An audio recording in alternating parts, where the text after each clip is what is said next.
Hi, Wise Woman Forward listeners. Today's guest is Nancy Cushing-Jones, a pioneer, media executive, entrepreneur, and advocate whose career has helped shape the modern entertainment industry.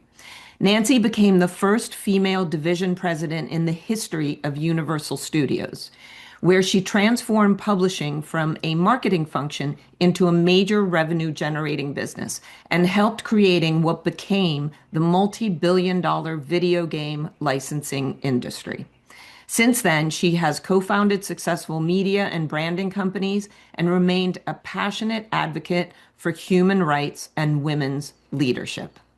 Hi, Nancy. What I'm loving is that you came up in a very male-centered world and really didn't just succeed in what they handed you, but recreated it, changed it. So, above and beyond your bio, tell me something about that and how you did that or how you felt you were able to change things. Well, to start off, probably the first thing I need to do, I had an extremely difficult father, so that I learned from him how to deal with very difficult men. Wait, you're saying that there are difficult men in the entertainment Yeah, industry? yeah, In the world. Yeah. Okay, yes. Oh, sure. Yeah, everywhere. So I actually, because I left home when I was 13 and wound up essentially supporting myself from the age of 14 on, I learned how to keep my back straight and how to politely but clearly set my boundaries and my goals for where I wanted to go in the future. And I think that that was what helped me succeed, is that kind of an initial start. Obviously, that is not the normal story for most people, but I have found that some of the things that I learned could apply to just about anybody, you know. And so when I was going around originally I was going to be a professor of cultural anthropology, and that life happened. And I wound up in California instead of at New York. And I realized at some point I was a managing editor of an academic publishing house based in Beverly Hills when I got to LA. And I realized that I was extremely good at dealing with difficult people, which academia does seem to have, but I wasn't really making very much money, even though I had a good position at this company. And I woke up one morning and thought, wait, I'm living in Hollywood. What is wrong with me? Get a job in Hollywood, right? So I went around town and eventually got hired by Universal Studios. And this would have been in 1979. And when I was hired, there were literally only three other women above the level of secretary in the entire company. So it was a very unique situation for me. And also, it was a, a business-wise, it was very unique because I was given the responsibility of taking what had been Universal's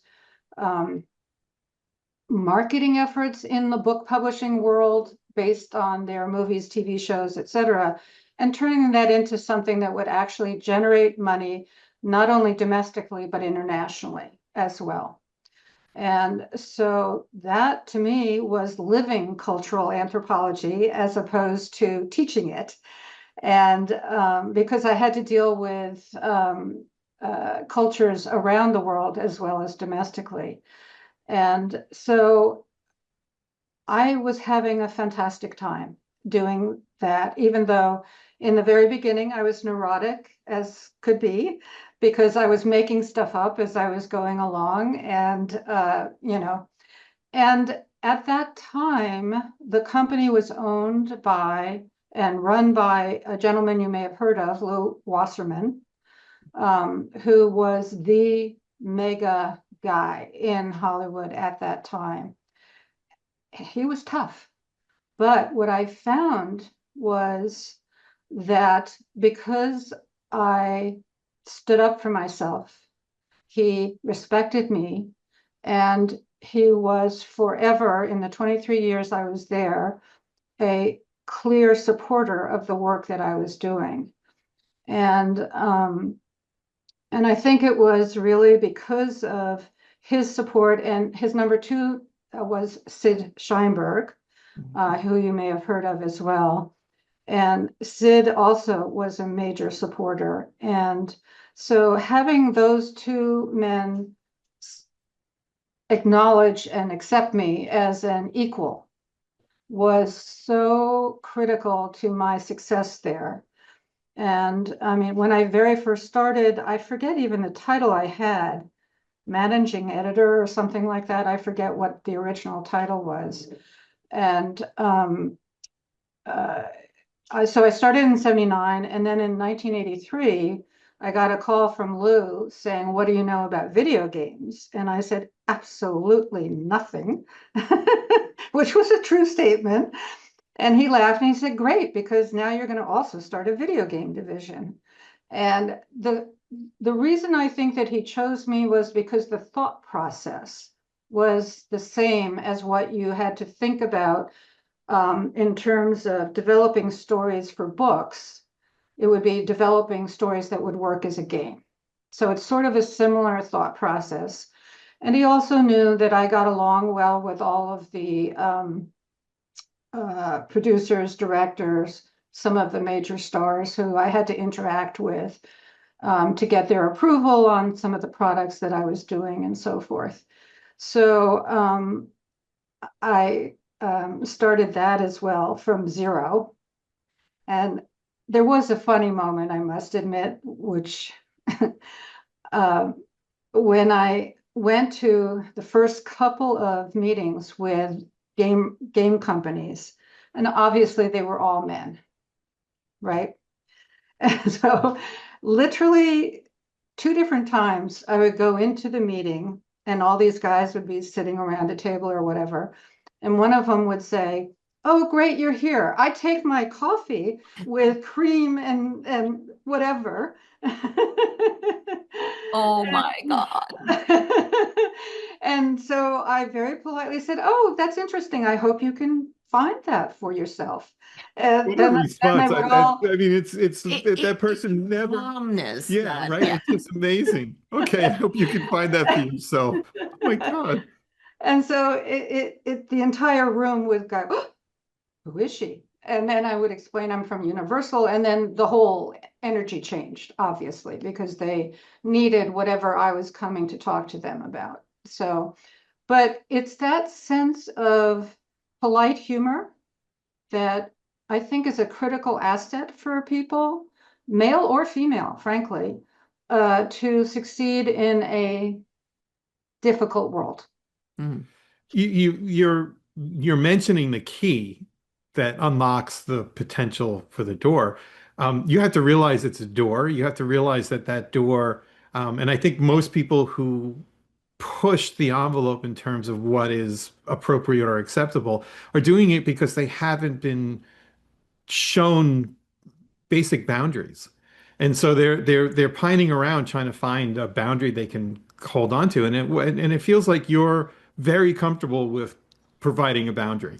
To others. Yeah. Well, okay. Maybe that works for you. But can you tell more about this disarming boundary making that you sort of had to pioneer for yourself? Because you probably had nobody giving you this guidance. Well, this is an odd story, so I don't know if it works or not. But when I was, I don't know, third grade, fourth grade, somewhere in there, um, I was invited to a party for the first time, a nighttime party for the first time with friends, obviously. And so I went to my mother and I said, what are the rules? When do I come home? Blah, blah, what are the rules for doing this? And she looked at me and she said, I'm tired of being a mother. You're very smart. You can figure it out for yourself. Okay. Okay.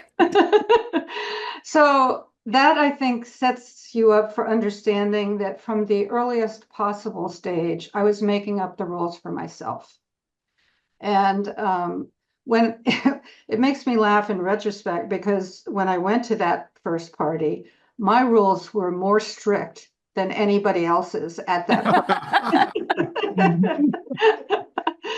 But so I don't know if that helps explain it, but from a very, very early age, and I was the one who went to an older cousin when I was 13 and convinced her to drive me around to boarding schools in New England and to state on my behalf that I had no money, etc.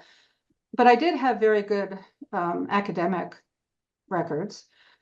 And she helped me get my full scholarship to a boarding school for the for 3 year a 3 year scholarship. And then I turned around and did the same thing where I applied to a bunch of different colleges and got a full scholarship to a college as well.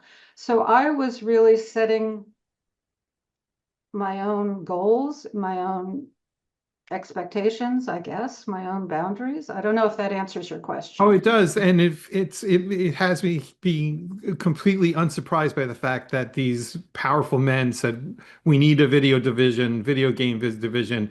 Uh, Nancy can do it, right? Yeah. Yeah, because it's that intelligence together with you seem to have this very calm and reasonable, nope, this is how it's going to be. Like you create the rules and the journey without a whole bunch of emotion around it. Yeah, I mean, part of it is my upbringing of being a very proper WASP, but and as a child at the dinner table, children were not allowed to speak until invited to speak, that kind of silliness. So I was used to presenting myself in a specific, polite uh, way, but strongly. Once I was given permission to speak, I said what I thought. So you know, um, and I really do think that one of the biggest advantages I had in the world I was living in at Universal was people underestimated me Hmm. because and by people, I mean the gentlemen who were, you know, thinking, why is she running the video games? I should be, that kind of stuff. And it was because I enjoyed being polite and humorous where appropriate, as opposed to emotional and I never raised my voice, I don't think, in my entire uh, career. I don't think I ever did. Wow. Yeah. It just seemed to me watching other people scream, I thought it was ridiculous. So, Love that. When one of the things I'm taking note of is we know from now we're talking about Wise Women, our yeah, film, which your husband Will is an executive producer and a wonderful colleague. yes, indeed. In the film, we talk about how when women are in their reproductive phase, that cycling, those hormones going up and down, it makes what you're saying a lot more challenging. And then once you go post-menopause, that you're not dealing with those cycles anymore.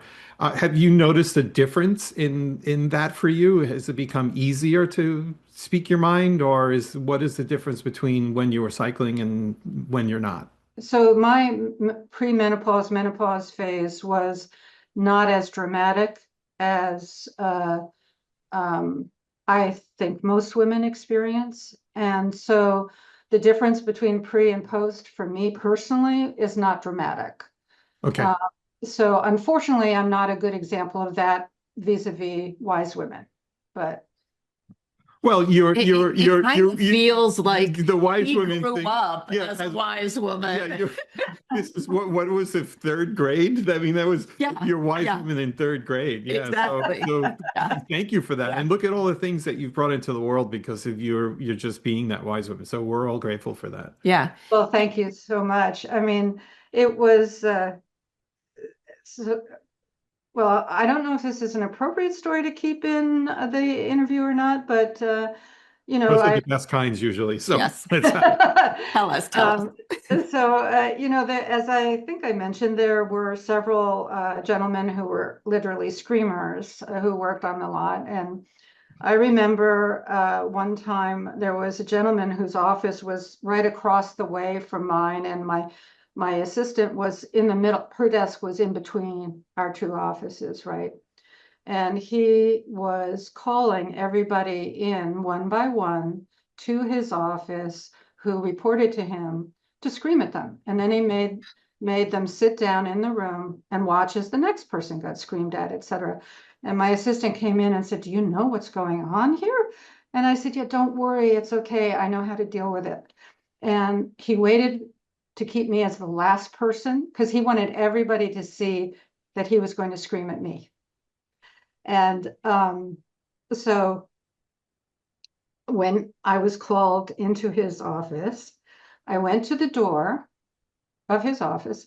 I did not step over into the office, but I stood at the door. And before he could say a word to me, I said to him, "Please, you need to understand, screaming does not work with me. And if you intend to scream at me the way I've been hearing you scream at the rest of the people in your group, I will turn around and I will go directly to Lou Wasserman and Sid Sheinberg, and that will be the end of your career."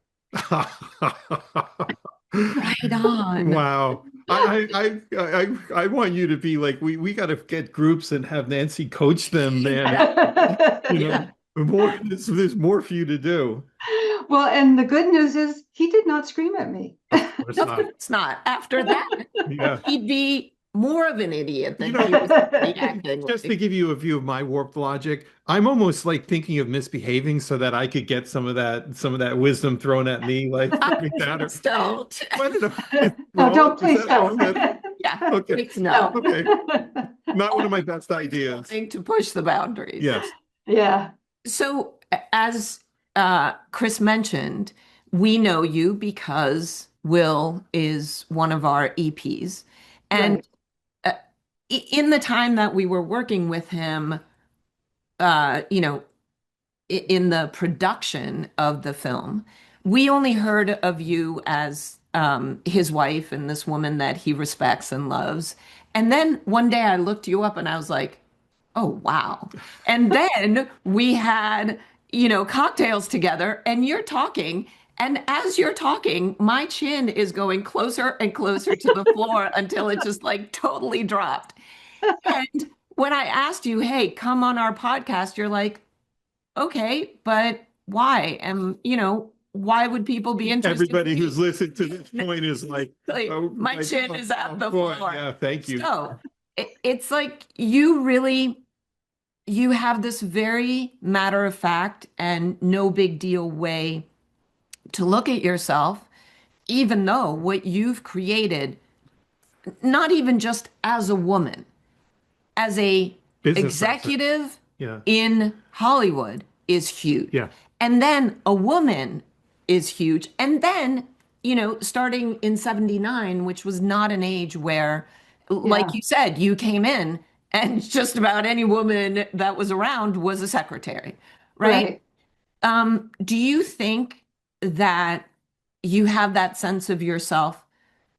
I'm sorry, I'm going to get a little edgy, but do you think you have it as um, like a safety mechanism, like not to see yourself too high in the space like that, because that keeps you level?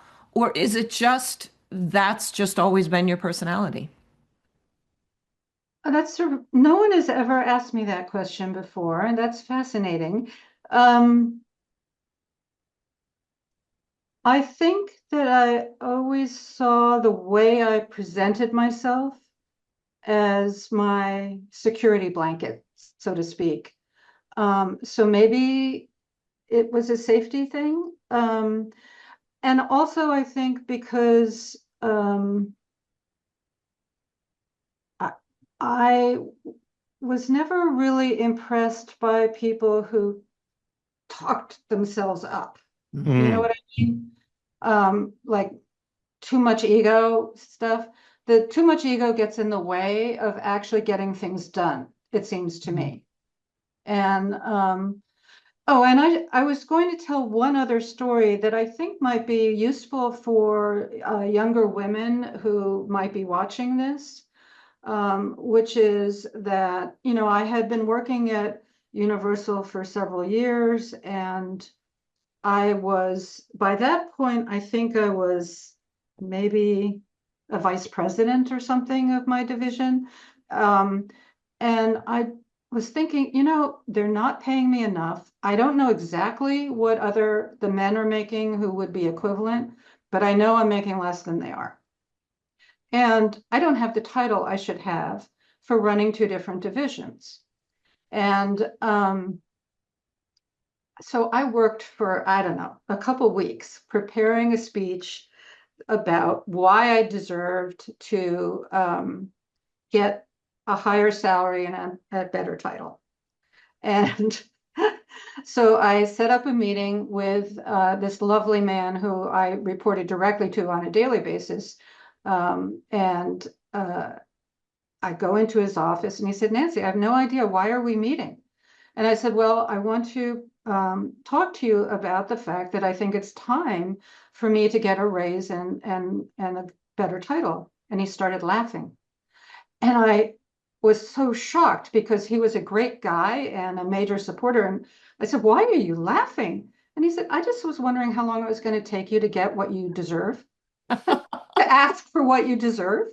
So I think it's important that there come stages in one's professional life where you need to assess where you are and are you being treated fairly equally to your the equivalent, you know.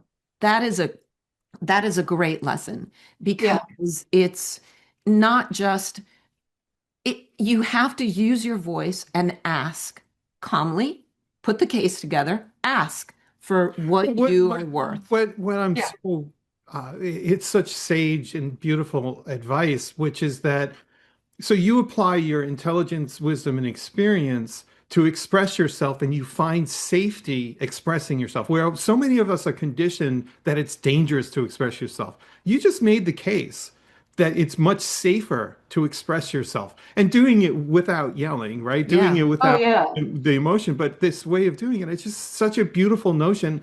And it's something I think anybody can learn from. There's safety in expressing yourself.